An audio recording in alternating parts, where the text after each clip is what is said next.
I'm Robin Anderson. I'm head of product at Tribe Payments.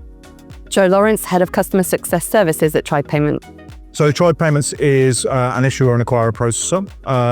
Core markets include the UK and Europe.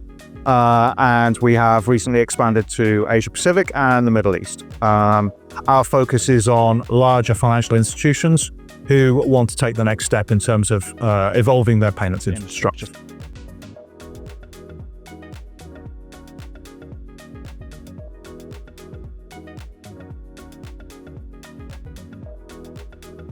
Okay, so if you think about mainstream adoption, I tend to think of it in two different ways, right? So from a consumer perspective, using stablecoins as a payment option at checkout, I don't think we're quite there yet.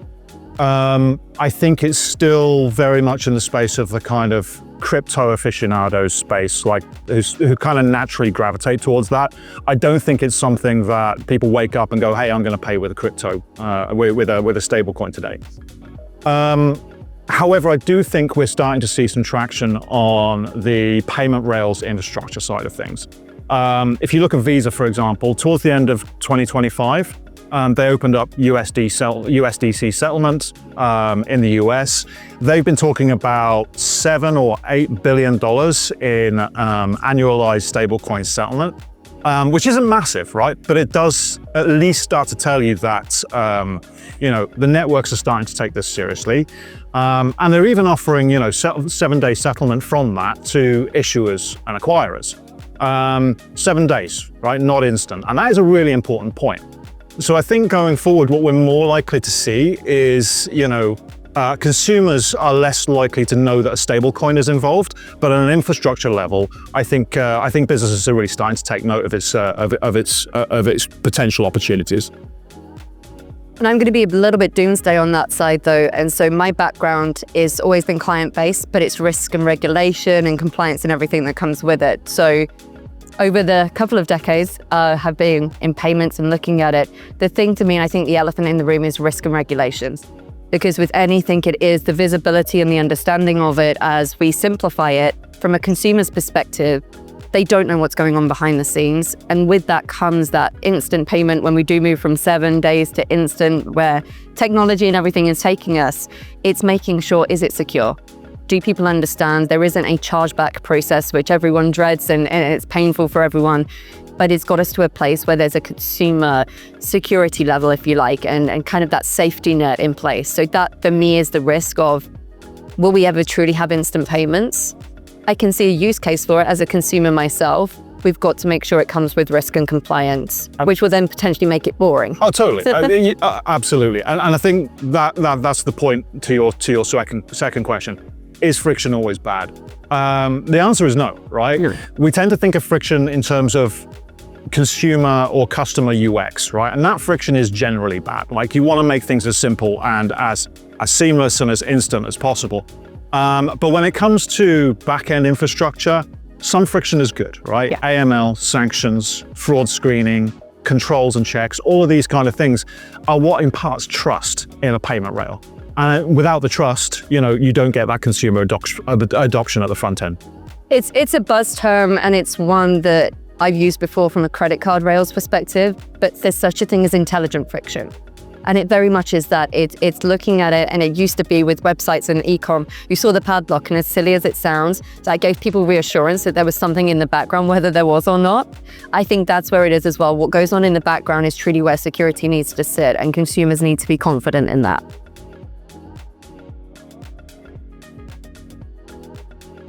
Yeah, so I think stablecoins solve a number of issues, but I think they're more localized than the glossy decks and the glossy demos suggest. So things like instant cross-border settlement, reduction of the number or the amount of friction at intermediary banks, I think is really key. Dollar access in areas of the world where you have volatile local currencies. And more generally, also solving for the unbanked or the underserved in those communities as well. So when I think about stable coins, I think about it less as okay, we've solved payments now, Yeah. and more actually, we're starting to find solutions using stablecoins to solve some fairly perennial problems in the industry. And I think just to add to that briefly as well, it is solving a problem, and there is the unbanked. And with every development and technology that comes around, we're trying to solve that problem with inclusion. And even, I think another buzzword that I've heard in the last few days is the number of hops. So at the moment, there's 3+ hops in some of these kind of transfers, etc. If stablecoin can consolidate that in a way and bring that down to 1, and then also look at the intelligence of how you're then able to secure that, it's the future of where we need to go. It's just doing it at the pace of where technology is taking us at the moment.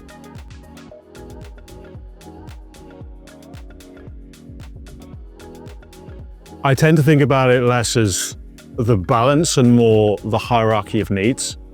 Without trust, the innovation, the speed, all that kind of stuff doesn't really matter that much, right? When it comes to stablecoins, but when it comes to any kind of payment instrument, having that consumer, merchant, and ultimately FI trust is absolutely paramount. Once you have that, you can iterate, you can build, you can innovate, and you can start to think about solutions which are giving you some level of differentiation, but trust is always the foundation.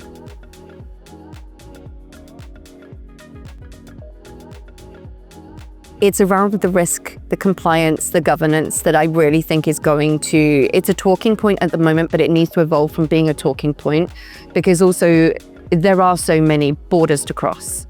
And you need buy-in from all of those, and they need to be working to the same framework, which if there are slight variations, etc., it then again becomes disconnected. And that kind of then eradicates the purpose of simplifying and kind of enabling that friction, or intelligent friction, I'll say, not frictionless.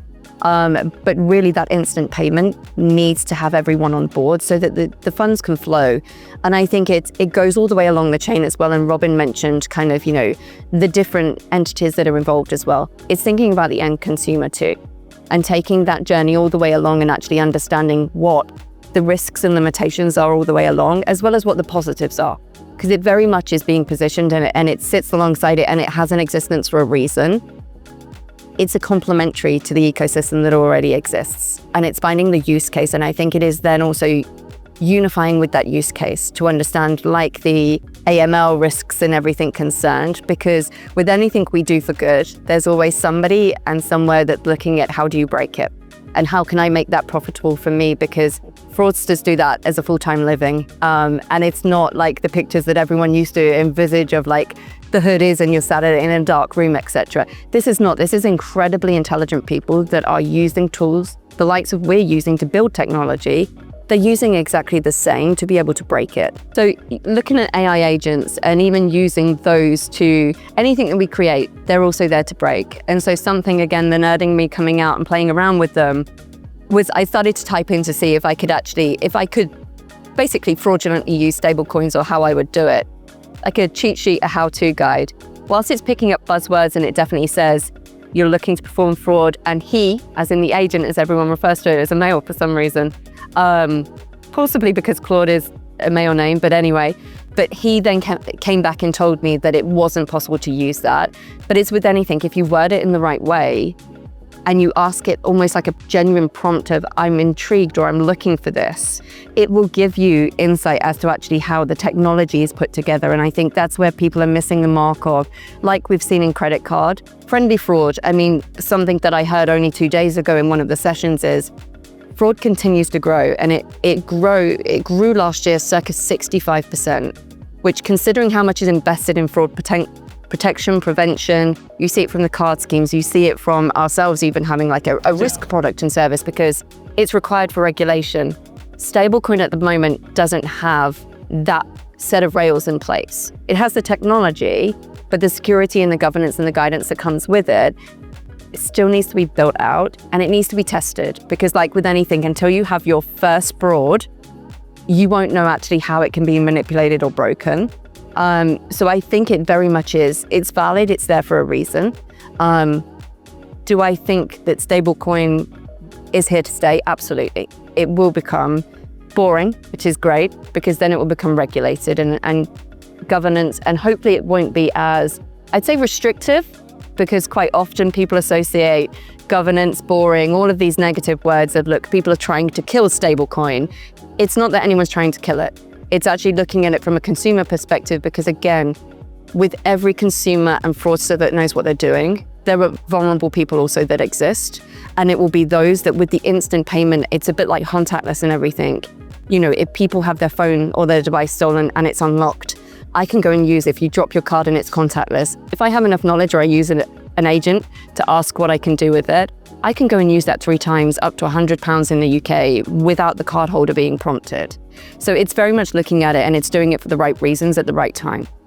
A really interesting conversation is around autonomous commerce, agentic commerce, and stablecoins, right? Stablecoins, they're the natural choice for autonomous commerce because they're fast, they're programmable, they're, you know, all those good things. But I think one of the conversations the industry isn't having enough of is, okay, what are the rights of recourse? How does a dispute happen? How does an investigation happen? How does a chargeback take place? And I think until some of these concepts are better fleshed out, I think the industry's always going to see it kind of more as more of a back-end solution than a front-end one. And I think just the other thing that springs to mind as well is that actually outside of these walls, so outside of a payment conference, speaking to family, speaking to friends that aren't in the payment industry, mentioning stablecoin to them, they don't know what it is. And it's very similar, and it's always that thing of education, and it is the responsibility of the providers and everyone in the ecosystem to actually inform. It's the same way of when cards first began to be used, etc. Because what it will be, you won't know about it until the fraud has happened.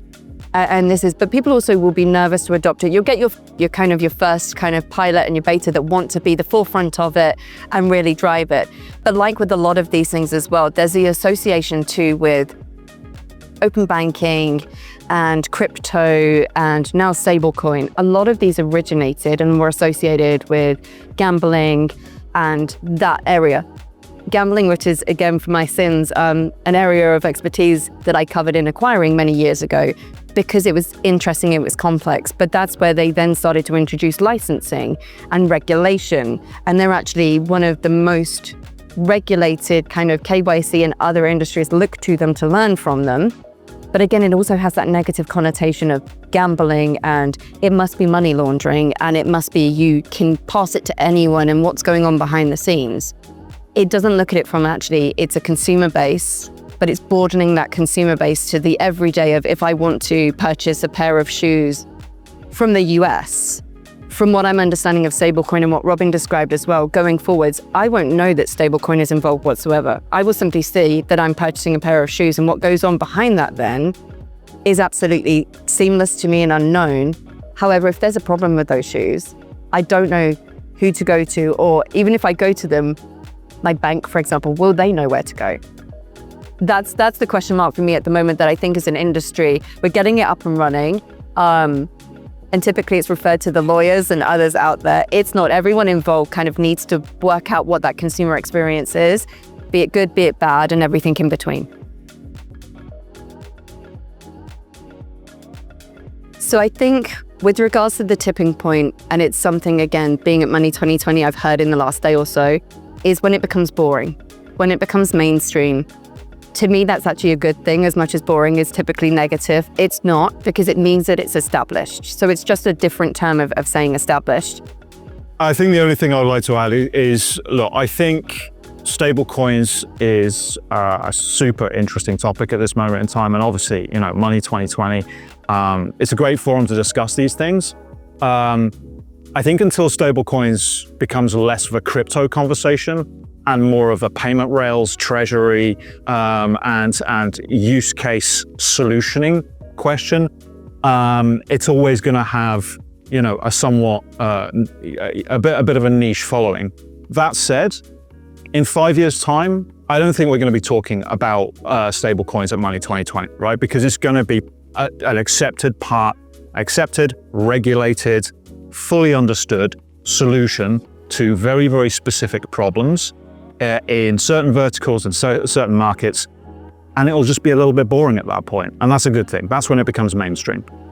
Yeah, I think it's really, the use cases will become established, And that's what it is. It's looking at the different payment methods out there and seeing this as another payment method. And actually it will have its use cases, so like cross-border being one of them, from those countries that are underserved, as well as those individuals that are underserved. And it's really using that to be supplementary. But I'm hoping that it does it to Robin's point as well. It's kind of, there are always things that come around, be they buzzwords, be they actually new to the industry. This is the next step of evolution. I'm excited to see what comes next as well, and actually what this evolves into. So yeah, it's exciting times. I think it is, for me, a big thing. Again, it opens doors. And that again just means that people are conversing with each other. They're also able to, businesses will grow and individuals will grow on the back end of that, because they will be able to do what they haven't been able to today, or that has cost them substantial amounts, versus this should actually be an enablement for them.